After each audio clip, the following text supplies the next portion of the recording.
তো দর্শক, আমাদের বিল থেকে বড় বড় কচুরিপানা আমরা কালেক্ট করতেছি, আপনারা দেখতে পারতেছেন।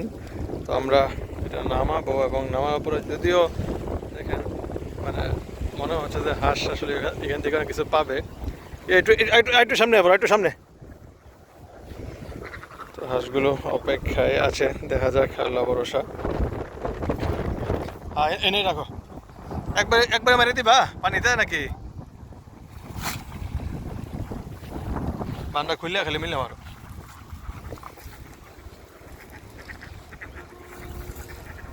তো দর্শক, যদি অনেক কষ্টের কাজ, কিন্তু যেহেতু প্রাকৃতিক খাবার আমরা সংগ্রহ করতে চাচ্ছি, এটা অবশ্যই প্রয়োজন, কষ্ট হইলেও। কি মনে হয়, আসার লেগে ভালো হইতো না? হ্যাঁ, আসার লেগে ভালো হইতো না? কারণ যেহেতু হাঁস মানুষ আসলে বিলে পারে, তারপরে তোমার গাঙ্গে পালে, ঠিক না? আমরা তো আবদ্ধ পালতেছে, ওই সুযোগ নাই। কারণ কচুরিপানাটা হাঁসের জন্য বিরাট উপকারী কিন্তু, ঠিক না ভাই? বিরাট উপকারী। তাও যেহেতু আবার ডিমে আসতেছে। হ্যাঁ, ঠিক আছে। তো আমরা হাঁসকে দিলাম। এটা হচ্ছে সেকেন্ড টাইম, আর ফার্স্ট টাইমেরটা আসলে আপনাদের দেখানোর সুযোগ হয় নাই। ও যে দেখেন দর্শক, আমি যদি জুম করে দেখাই, মানে আমরা ফলাফলটা কিন্তু একবারে সরাসরি পাইতেছি না। প্রথমটা ফালানোর পরে কিন্তু সব হাঁস ওদিকে ঢুকে পড়ছে না।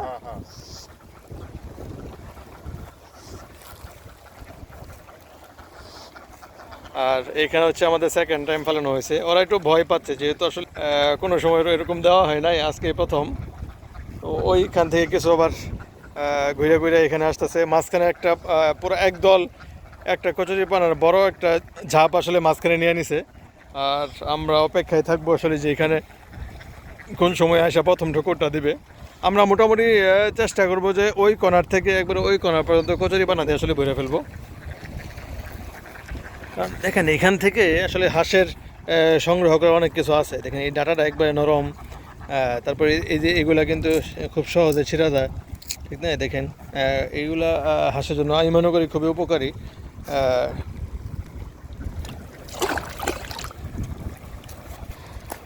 তো দর্শক, এইভাবেই প্রতিনিয়তই চেষ্টা করতেছি যে আসলে কীভাবে জিনিসগুলো সুন্দর করা যায়, কীভাবে ভালো একটা রেজাল্ট পাওয়া যায়।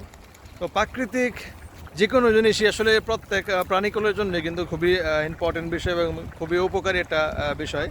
আর যেহেতু কচুরিপানা সবুজ একটা জিনিস, এটা আমি মনে করি হাঁসের জন্য খুব ভালো একটা রেজাল্ট বয়ে আনবে।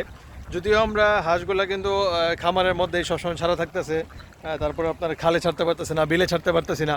বা আমাদের যে হাঁসের প্রজেক্ট এরিয়া ছাড়াও যে মাছের অনেক এরিয়া আছে, সেখানেও কিন্তু আমরা হাঁসগুলোকে ছাড়তে পারতেছি না, কারণ যেহেতু আবদ্ধ অবস্থায় আমরা হাঁস পালন করতেছি।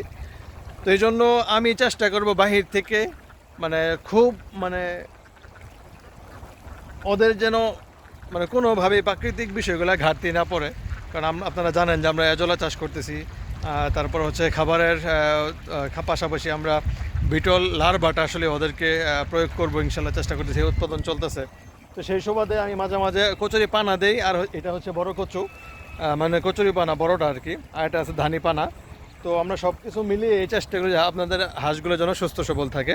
তো চলেন আবারও ব্যাক ক্যামেরা যায়, দেখি ওদের অবস্থাটা কী। আর সর্বোপরি যে বিষয় হচ্ছে, যেহেতু অনলাইন ভিত্তিক আমরা কাজকর্ম করি, আমাদের সব কিছু আমরা আপডেট আপনাদেরকে দেওয়ার চেষ্টা করি ইউনিটি ডাক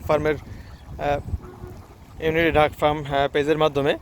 তো আজকের কাজটা বা আজকে ভিডিওটাও করতে আমার কাছে খুব ভালো লাগতেছে যে প্রাকৃতিক একটা খাবার আসলে হাঁসকে দিতে পারলাম। এবং এটা আমি নিজেও আসলে বিলের ফিল পাচ্ছি, হাওরের ফিল পাচ্ছি। আর হাঁস কী পাচ্ছে জানি না, কারণ আমার দেখতে ভালো লাগতেছে যে সবুজ একটা জিনিস, বাহিরে একটা জিনিস, যেটা আসলে এরকম ফার্মে এরকম পরিস্থিতিতে হাঁস কোনো সময় এটা খাবার তো দূরের কথা, মানে স্পর্শ করার সুযোগ নাই, যেহেতু আবদ্ধ অবস্থা। তো সেই সুবাদে আমার কাছে খুব ভালো লাগতেছে দেখে যে হাঁসগুলা কচুরি পানাগুলো দেখে আসলে আসতেছে, খাচ্ছে। আর যেহেতু ফার্স্ট টাইম নতুন অবস্থায় আজকে প্রথম, তো পরবর্তীতে কিন্তু মানে দেওয়ার সাথে সাথে মানে ঝাপটি খেয়ে পড়বে আসলে, সেই আশা আমি করতেছি। তো দর্শক, আজকের মতো আমরা এখানে বিদায় নিচ্ছি। যদি ভালো লাগে অবশ্যই ভিডিওটা শেয়ার করে দেবেন। আর যদি কোনো তথ্য থাকে এই বিষয়ে আমাদেরকে দেওয়ার মতো, অবশ্যই আমাদেরকে কমেন্ট বক্সে জানাবেন। আমরা অবশ্যই আপনাদের তথ্যের অপেক্ষায় আছি। সুপরামর্শ দিবেন আমাদেরকে, যেটা আমাদের জন্য খুবই মঙ্গলকর হবে আশা করি ইনশাল্লাহ।